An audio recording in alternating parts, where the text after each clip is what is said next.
അകലങ്ങളില്ലാതെ ജീവിക്കുക എന്നുള്ളത് എക്കാലത്തും മനുഷ്യൻ സ്വയം ആർജിക്കേണ്ട ഒരു ആന്തരികമായ കരുത്താണ്. നമ്മുടെ ചുറ്റുപാടുകളോട് അകലങ്ങളില്ലാതെ ജീവിക്കണമെങ്കിൽ സ്നേഹം കൊണ്ടും സൗഹൃദം കൊണ്ടും ചുറ്റുപാടുകളെ കീഴടക്കിയെങ്കിൽ മാത്രമേ നമുക്കത് കഴിയൂ. ഒരു അധ്യാപിക എന്ന നിലയിൽ തൻ്റെ കുഞ്ഞുങ്ങളെ സ്നേഹം കൊണ്ടും സൗഹൃദം കൊണ്ടും കീഴടക്കിയ ഒരനുഭവക്കുറിപ്പാണ് മനസ്സടുപ്പത്തിൻ്റെ വഴികളെന്ന ഷീബ ബിജുവിൻ്റെ ഈ ചെറിയ പുസ്തകം. ഈ പുസ്തകത്തിൻ്റെ ഓരോ താളുകളും ഷീബ എന്ന അധ്യാപിക തൻ്റെ ക്ലാസ്സിൽ ശാരീരിക ബലഹീനത അനുഭവിക്കുന്ന ഒരു കുഞ്ഞിനോട് കാണിക്കുന്ന അടുപ്പവും ആ കുഞ്ഞ് തൻ്റെ അധ്യാപികയോട് കാണിക്കുന്ന അടുപ്പത്തെക്കുറിച്ചുള്ള വിവരണമാണ്. വിശാൽ എന്ന് പറഞ്ഞ തൻ്റെ ക്ലാസ്സിലെ ശാരീരിക ബലഹീനത അനുഭവിക്കുന്ന കുഞ്ഞ് ആ കുഞ്ഞിനോട് അടുത്ത് ഇടപഴകുവാൻ തുടങ്ങിയപ്പോൾ ആ കുഞ്ഞിലുണ്ടായ മാറ്റം, ആ കുഞ്ഞിലുണ്ടായ രൂപാന്തരീകരണം, ആ കുഞ്ഞിലുണ്ടാവുന്ന ഇൻ്റലക്ച്വൽ ഡെവലപ്മെൻറ്റ്, ഇതെല്ലാം ഈ പുസ്തകത്തിൽ എഴുതി ചേർത്തിരിക്കുന്നു. അധ്യാപനം എക്കാലത്തും മനുഷ്യന് അറിവ് നൽകുന്നു. അതിനേക്കാൾ അപ്പുറം വ്യക്തിത്വ രൂപീകരണത്തിൽ വഹിക്കുന്ന പങ്ക് ചെറുതല്ല എന്നുള്ളത് ഈ പുസ്തകത്തിൻ്റെ വായനയിൽ കൂടി മനസ്സിലാകുന്ന ഒരു വലിയ വസ്തുതയാണ്. വിശാലും ഷീബ ടീച്ചറും തമ്മിൽ വല്ലാത്ത ഒരടുപ്പത്തിലേക്ക് എത്തുന്നു. ഒരമ്മയും മകനും തമ്മിലുള്ള അടുപ്പത്തിൻ്റെ ആഴത്തിലേക്കാണ് അതെത്തുന്നത്. ഒരു ദിവസം ടീച്ചർ സ്കൂളിൽ വന്നില്ലെങ്കിൽ വിശാൽ വല്ലാതെ മാനസികമായി തളർന്നു പോകും. തൻ്റെ ടീച്ചറിനെ അന്വേഷിച്ച് വിശാൽ പലയിടങ്ങളിലായി അന്വേഷണം നടത്തും.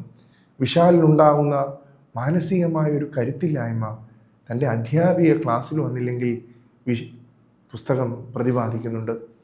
ശാരീരികമായ ബലഹീനത ഉണ്ടായപ്പോൾ ടീച്ചർ 1-2 ദിവസത്തിന് സ്കൂളിൽ നിന്ന് ലീവ് എടുക്കുന്ന ഒരു പ്രത്യേക സാഹചര്യമുണ്ടായി. ആദ്യ ദിവസം ടീച്ചറിനെ കാണാതിരുന്നപ്പോൾ തന്നെ വിശാൽ വല്ലാതെ മാനസിക സംഘർഷത്തിലായിരുന്നു.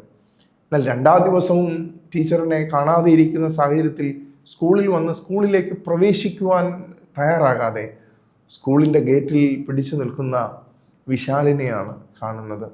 മാനസികമായ ഒരു ഇഴയടുപ്പത്തിൻ്റെ, മാനസികമായൊരു പൊരുത്തത്തിൻ്റെ അവസ്ഥയിലേക്ക് വിശാൽ എന്ന് പറഞ്ഞ കുഞ്ഞു ഹൃദയമുള്ള കുഞ്ഞും ടീച്ചറും മാറി എന്നുള്ളതാണ് ഏറ്റവും വലിയ അടിസ്ഥാനം. ടീച്ചറിൻ്റെ തലവേദനയ്ക്ക് വേണ്ടി വിക്സ് കൊണ്ടു കൊടുക്കുന്ന വിശാൽ, ഭവനത്തിലെ ഓരോ കാര്യങ്ങളെയും കുറിച്ച് അന്വേഷിക്കുന്ന വിശാലിൻ്റെ എല്ലാ ഹൃദയ നൊമ്പരങ്ങളും കേൾക്കുന്ന ഒരു ടീച്ചർ വിശാലിനെ അതേപടി സ്വീകരിക്കുകയും വിശാലിൻ്റെ ബലഹീനതകളെ മനസ്സിലാക്കി വിശാലിനെ ഭൗതികമായി വളർത്തിക്കൊണ്ടുവരുവാൻ അക്ഷീണം പരിശ്രമിക്കുകയും ചെയ്യുന്ന ഷീബ ടീച്ചറിൻ്റെ ജീവിതമാണ് ഈ പുസ്തകത്തിൽ ഉടനീളം ഉള്ളത്.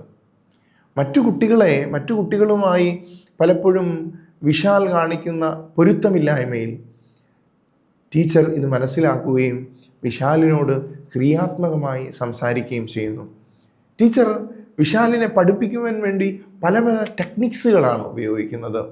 കളറുകൾ പഠിപ്പിക്കുവാൻ, അക്ഷരങ്ങൾ പഠിപ്പിക്കുവാൻ, എഴുത്ത് പരിശീലിപ്പിക്കുവാൻ ഒക്കെ ഒരു അധ്യാപിക എന്ന നിലയിൽ വിശാലിനോട് കാണിക്കുന്ന ഒരു പ്രത്യേകമായ ടീച്ചിങ് മെത്തഡോളജി, അത് വിശാലിൽ ഉണ്ടാക്കുന്നത് ശാരീരികവും മാനസികവുമായ ഒരു വലിയ വളർച്ചയാണ്.